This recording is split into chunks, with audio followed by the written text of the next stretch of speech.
ফাঁকা ট্রাকের ভেতরে ট্রাকের চালক হিসেবে স্টিয়ারিং ধরে আছে হারান মণ্ডল।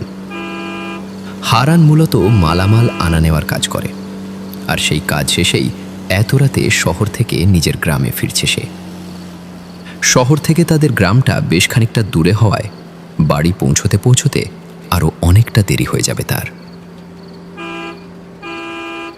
রাস্তাটি বেশ ফাঁকা, কেবলমাত্র চারপাশে দেখা যাচ্ছে কিছু গাছের সারি, আর সেই গাছের সারি ভেদ করে ট্রাকের হেডলাইটের আলো জ্বালিয়ে অন্ধকারকে চিরে সে এগিয়ে যাচ্ছে সামনের দিকে।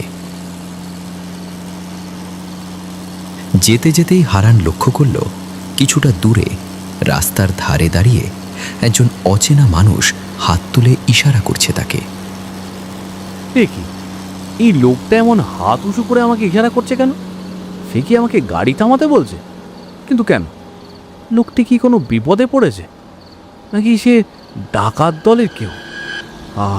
হায় ভগবান, এখন এখন কি করব আমি? 7-5 ভাবতে ভাবতেই ট্রাকটি সেই লোকের কাছাকাছি আসতেই লোকটির মুখে দিকে ভালো করে তাকালো হারান। বেশ ক্লান্ত দেখাচ্ছে লোকটিকে। সে কোনো বিপদে পড়েছে ভেবেই আর কোনো চিন্তাভাবনা না করে ট্রাকের ব্রেক কষল হারান। ট্রাক থামতেই বিনা বাক্যে ট্রাকের ভেতরে উঠে হারানের পাশের সিটে বসে পড়ল লোকটি। আবারও গাড়িতে স্টার্ট দিয়ে তড়িৎ গতিতে সামনের দিকে এগিয়ে যেতে লাগলো হারান। বলছিলাম যে এত রাতে এভাবে রাস্তায় দাঁড়িয়েছিলেন কেন? কোনো বিপদে পড়েছেন নাকি? বিপদে পড়েছিলাম বই কি, আমি ওই শহর থেকে ফিরছিলাম, হঠাৎ করেই আমাদের গাড়িখানায় ডাকাতের দল আক্রমণ করে। কোনো রকমে জীবন হাতে নিয়ে পালিয়ে এসেছে। লোকটির কথা শোনা মাত্রই ধড়াস করে উঠল হারানের বুকের ভেতরটা। একে তো অনেক রাত হয়েছে, তার উপর তার পাশে বসেই ডাকাতের গল্প শোনাচ্ছে একজন অচেনা মানুষ। হায় রাম, এ কি বলছেন মশাই? ডাকাতের খপ্পরে পড়েছিলেন? কিন্তু এই রাস্তায় তো এর আগে কখনো ডাকাতের আক্রমণ হয়েছে বলে শুনিনি। হারানের কথার কোনো উত্তর না দিয়ে সামনের দিকে ফ্যাল ফ্যাল করে তাকিয়ে রইল লোকটি। তার মুখে কোনো অভিব্যক্তিই নেই যেন। কথাগুলো বলার পর আর কোনো কথা বলার প্রয়োজনই বোধ করছে না সে। সেদিকে আর মাথা না ঘামিয়ে ট্রাক চালানোতে মনোযোগ দিল হারান। ট্রাকটি ধীরে ধীরে এগিয়ে চলেছে রাস্তার ডান দিক দিয়ে। ঠিক তখনই বিপরীত দিক থেকে এসে ট্রাকের বাম পাশ দিয়ে যেতে লাগলো একটি অ্যাম্বুলেন্স। কয়েক সেকেন্ডের জন্য ট্রাক আর অ্যাম্বুলেন্স পাশাপাশি চলতে থাকলো সমান্তরালভাবেই। একটু ধীর গতিতে গাড়ি চালান তো দাদা, এত দ্রুত গতিতে যেতে আমার ভীষণ ভয় করছে। আকস্মিক কথাটা কান ভেদ করে বুকে গিয়ে বিঁধতেই কেমন অদ্ভুতভাবে চমকে উঠল হারান।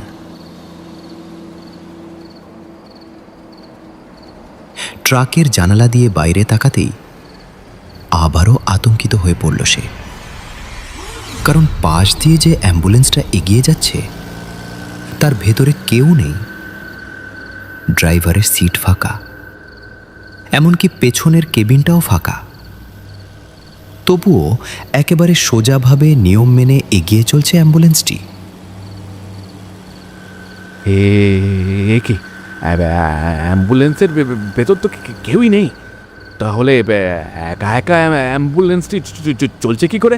আর আচ্ছা, আমার সাথে এই অদ্ভুত ঘটনাগুলো কেন ঘটছে কিছুই তো বুঝতে পারছি না। মনের মধ্যে ঘুরপাক খাওয়া কোনো প্রশ্নের উত্তরই মিলল না তার। ট্রাকের ইঞ্জিনের শব্দ ছাড়া চারপাশটা নিস্তব্ধ। শুধুমাত্র দূর থেকে একটু পর পর ভেসে আসছে শেয়ালের ডাক। এদিকে সামনে যে অ্যাম্বুলেন্সটা ছিল সেটাও ধীরে ধীরে কুয়াশার ভেতরে ঢুকে গিয়ে অদৃশ্য হয়ে গেল রাস্তা থেকে। দাদা, আপনি কি কোনো কারণে ভয় পাচ্ছেন?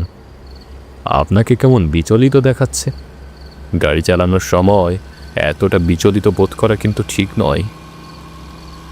আসলে দাদা, খানিক আগে একটা অ্যাম্বুলেন্স দেখলাম রাস্তা দিয়ে যেতে, কিন্তু আশ্চর্যের ব্যাপার হলো সেই অ্যাম্বুলেন্সে কোনো চালক নেই। দৌড় মশাই, কী দেখতে কী দেখেছেন? এসব বাদ দিয়ে মনোযোগ দিয়ে গাড়ি চালান তো। রাস্তায় এমন আজগুবি অনেক কিছুই ঘটে, সব কিছুতে মনোযোগ দিলে চলে নাকি?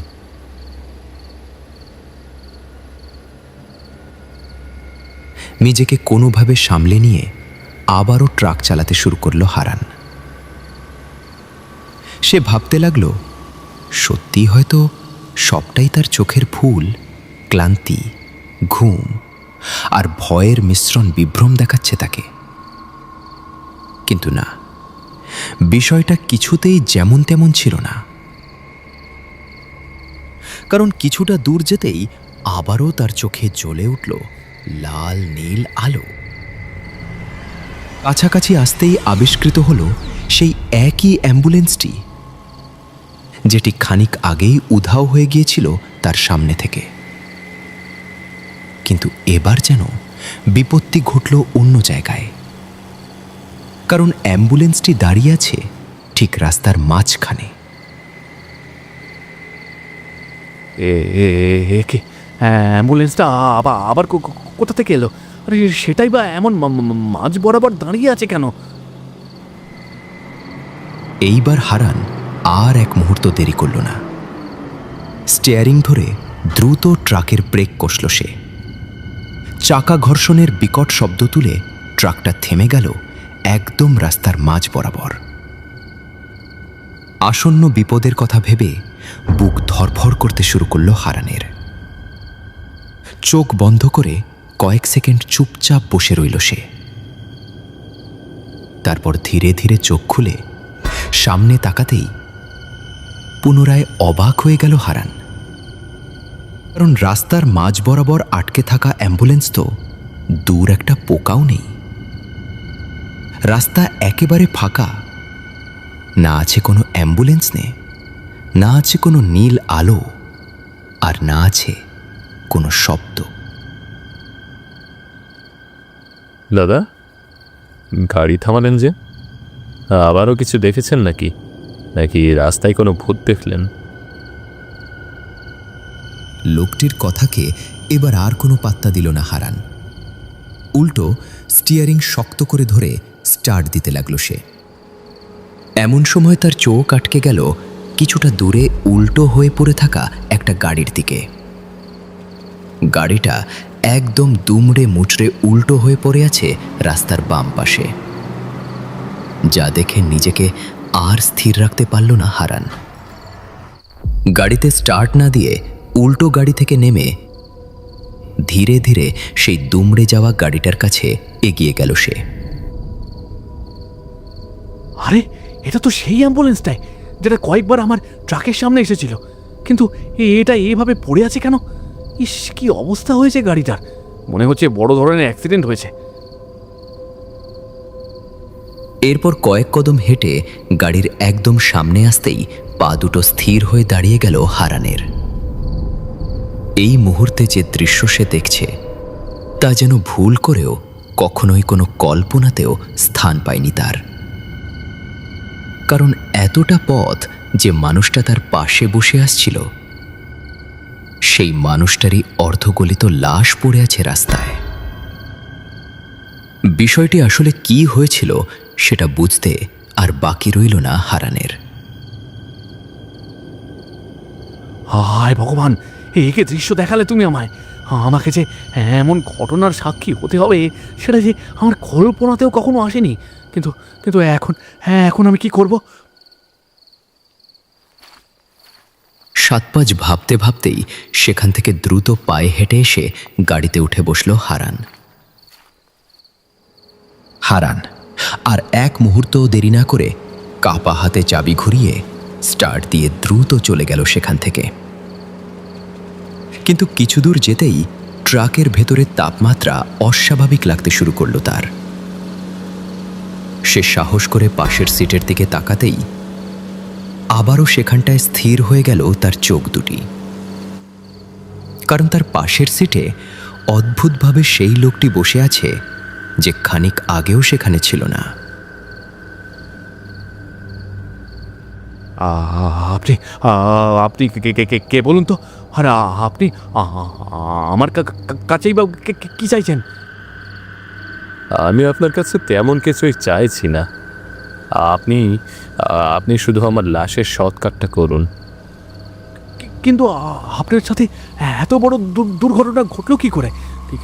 কি হয়েছিল আপনার?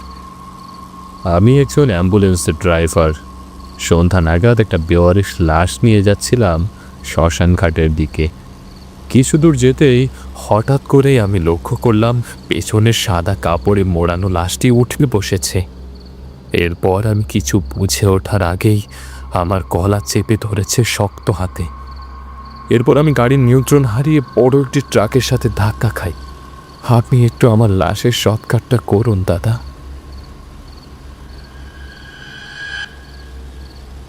লোকটির কথার উত্তর দেবার আগেই হারান লক্ষ্য করল তার পাশের সিটটি আবারও ফাঁকা পড়ে আছে।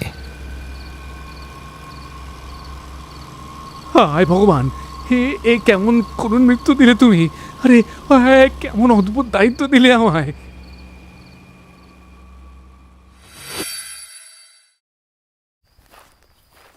দিনের আলো ফোটার সাথে সাথেই তাদের গ্রামের মোড়ল হারাধনবাবুর কাছে গিয়ে পুরো ঘটনাটা খুলে বলল হারান। প্রথমে হারাধনবাবু বিষয়টি বিশ্বাস করতে না চাইলেও পরবর্তীতে কয়েকজন গ্রামবাসী ও হারানকে নিয়ে তিনি চলে গেলেন সেই অ্যাক্সিডেন্ট হওয়া স্থানে। এরপর সেখান থেকে নির্মলের অর্ধগলিত লাশ উদ্ধার করে তাকে সৎকার করার উদ্দেশ্যে নিয়ে যাওয়া হলো গ্রামের শ্মশান ঘাটে। নির্মলের চিতা থেকে উৎপন্ন হওয়া ধোঁয়া ধীরে ধীরে মিলিয়ে গেল আকাশে, আর সেই সাথে ইতি ঘটল অদ্ভুত এক যাত্রার।